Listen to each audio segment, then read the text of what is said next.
Hi, my name is Gagandeep Singh and I am the organization psychologist. In today's video, we will talk about how we can survive a cutthroat competitive work environment. A lot of companies have very performance driven cultures, which means in these companies, employees have to work a lot, sometimes even 14 to 16 hours every day to survive. Work life balance in these organizations is not quite a priority, but on the flip side, these companies provide an environment of accelerated growth both in terms of learnings as well as sometimes money. Startups, especially, are a good example of these types of companies, and they have a meritocratic, competitive work environment. Another important characteristic of these companies is that they value contribution more than they value the experience.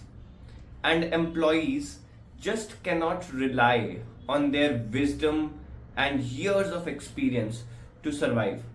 They also have to justify their salaries through impact.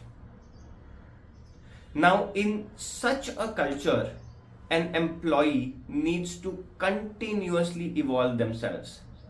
So, how can they do that?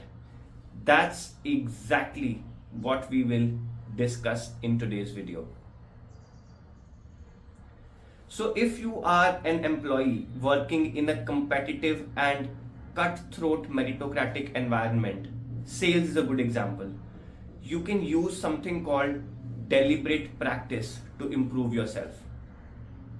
Deliberate practice is the gold standard of learning, and it is used by international athletes and elite artists for improving their skills.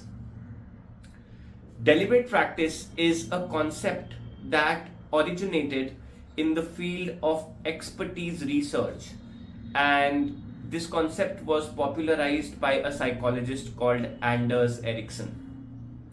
Deliberate practice refers to a specific type of practice that is purposeful, focused, and systematic. Unlike regular practice, which might involve mindless repetition of tasks, deliberate practice involves a thoughtful and strategic approach to improving performance.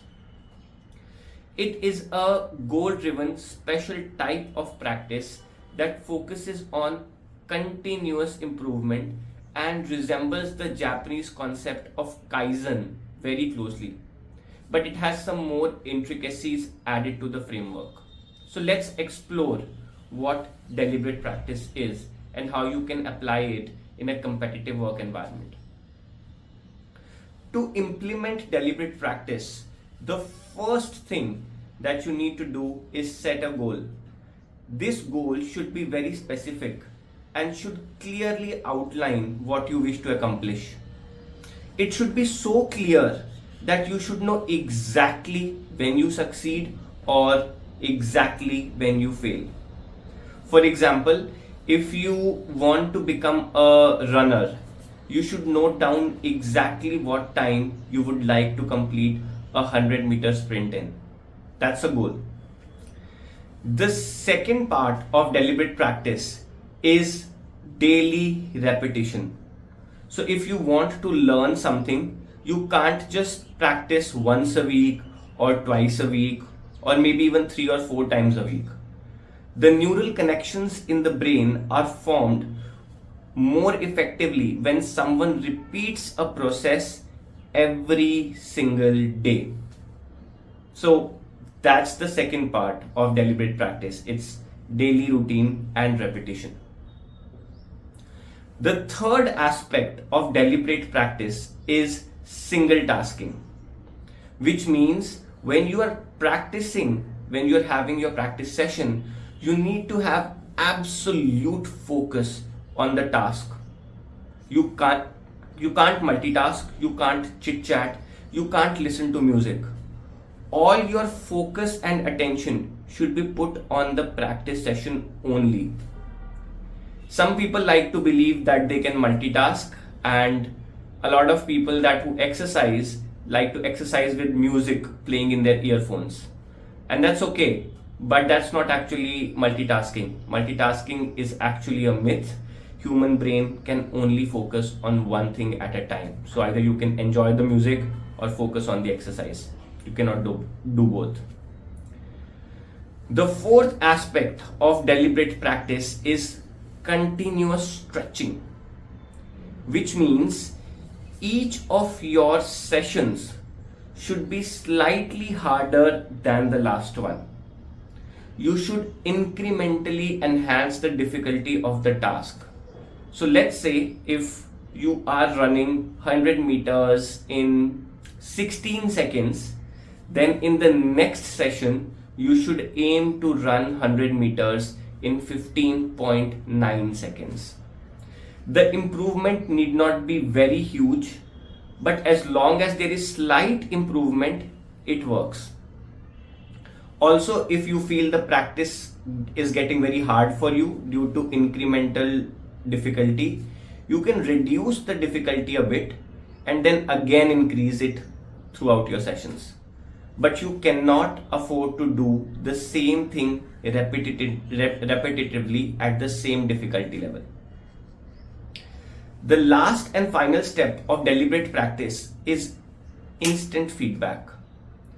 A lot of times we take up a project, but we do not hire a coach. And because there is no one giving us feedback, there is no one guiding us, we end up doing the wrong things and we end up turning them into bad habits. And then it gets really hard to eliminate those bad habits. So whenever you're practicing, make sure you have an expert coach who is giving you instant feedback and helping you improve. In case of running, make sure you have a coach who is guiding you in every session. In case of exercise, make sure you have a trainer. In case of office, make sure you have a mentor who is guiding you continuously.